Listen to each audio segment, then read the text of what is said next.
There are moments in your life that split everything into a before and an after. And for me, that moment came at 11:47 p.m. on a Thursday night when my phone lit up with my sister's name and I made the mistake of answering it. My name is Victoria Callahan, and I need you to understand something before I tell you this story.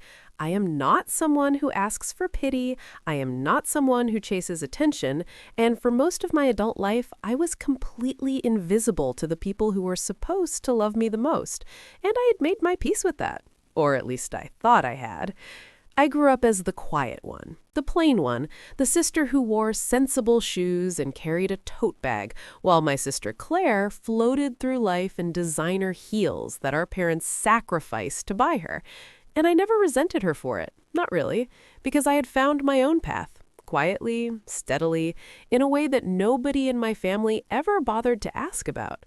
So when Claire called me that night, less than 16 hours before her wedding ceremony was set to begin, I assumed she was nervous. I assumed she needed to hear my voice. I assumed that for once she was reaching out to me the way sisters are supposed to reach out to each other. Instead, what I heard on the other end of that call made me grip my phone so hard I thought the screen might crack. "Victoria," she said, and her voice had that practiced sweetness in it that I had learned to distrust years ago.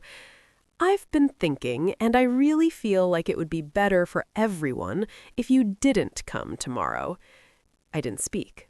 I waited, and she kept going, filling the silence the way people do when they know what they're saying is wrong, but have decided to say it anyway. She told me that her fiancé's family was very sophisticated, very image conscious, that there would be photographers and important guests, and that she needed everything to look a certain way. She told me I was too quiet, that I wouldn't fit in, that my presence would make things awkward. And then she said the sentence that I have turned over in my mind every single day since. "You've never really been the kind of person people notice, Vic, and tomorrow is not the day for me to have to explain you to people." I stood in my kitchen, in the apartment she had never once visited, and I looked around at the four walls that held the truth of exactly who I was and what I had built, and I made a decision in that moment. I said, "Okay, Claire, I won't come," and I hung up.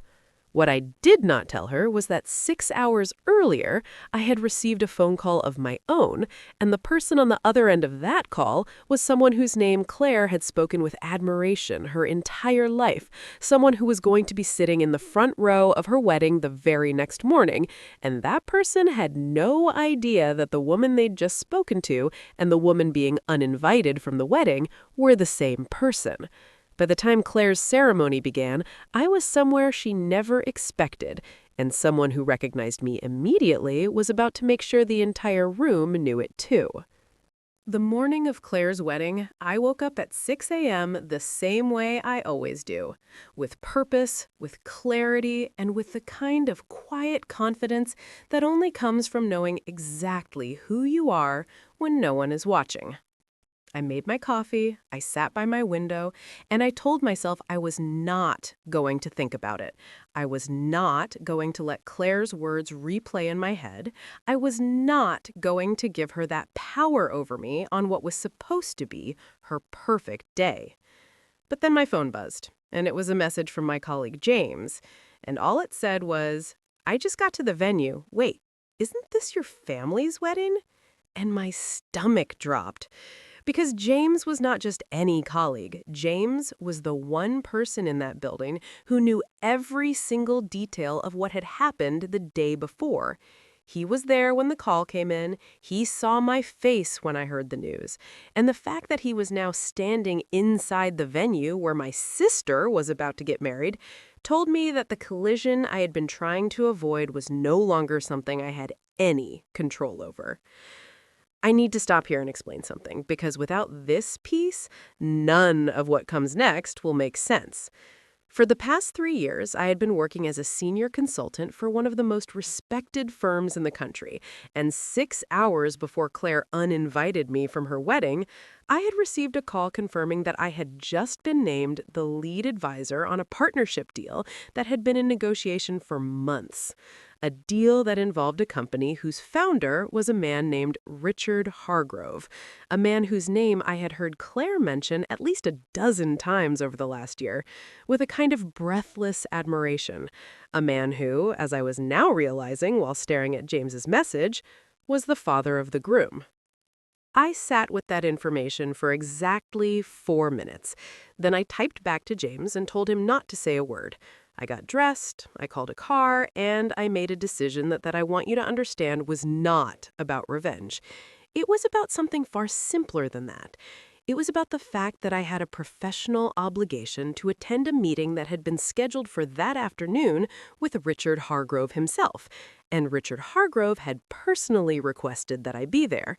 And if the location he had chosen for that meeting happened to be the private lounge of the same venue where my sister's wedding reception was being held, then that was not my doing. That was simply the way the day had unfolded.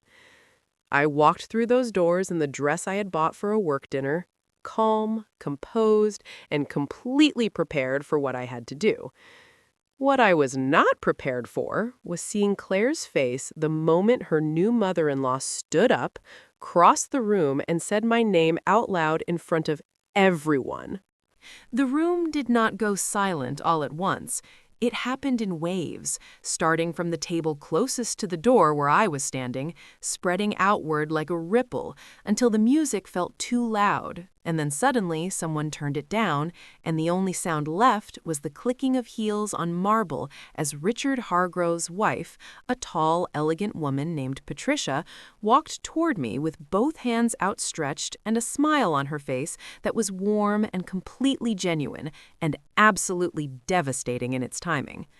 "Victoria Callahan," she said, loud enough for the nearest 3 tables to hear. "Richard told me you might stop by. We are so honored to have you here. My husband has not stopped talking about this partnership since the call yesterday." I smiled.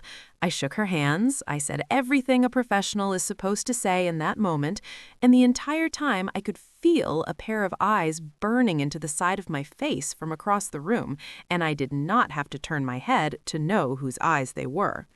But then Patricia did something I had not expected. She turned to the room, still holding my hand, and she said, "Everyone, this is Victoria Callahan.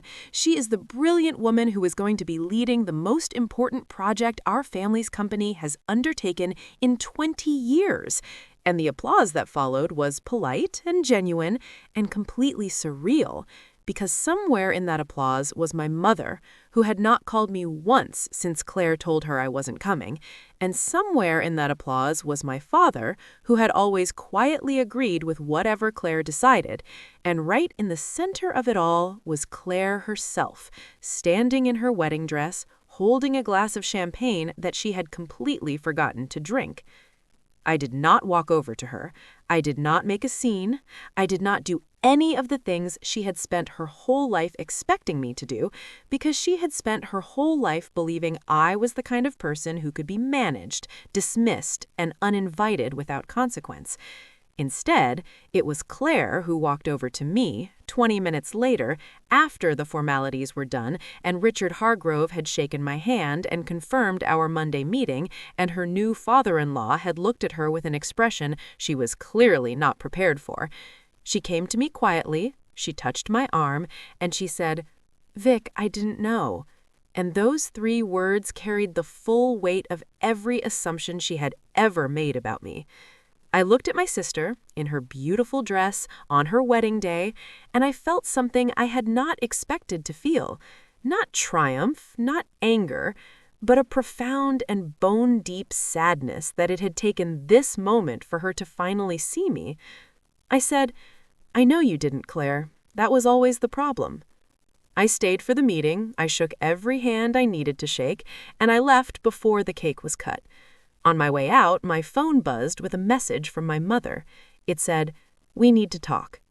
I smiled, put my phone in my bag, and walked out into the evening air, feeling lighter than I had in years.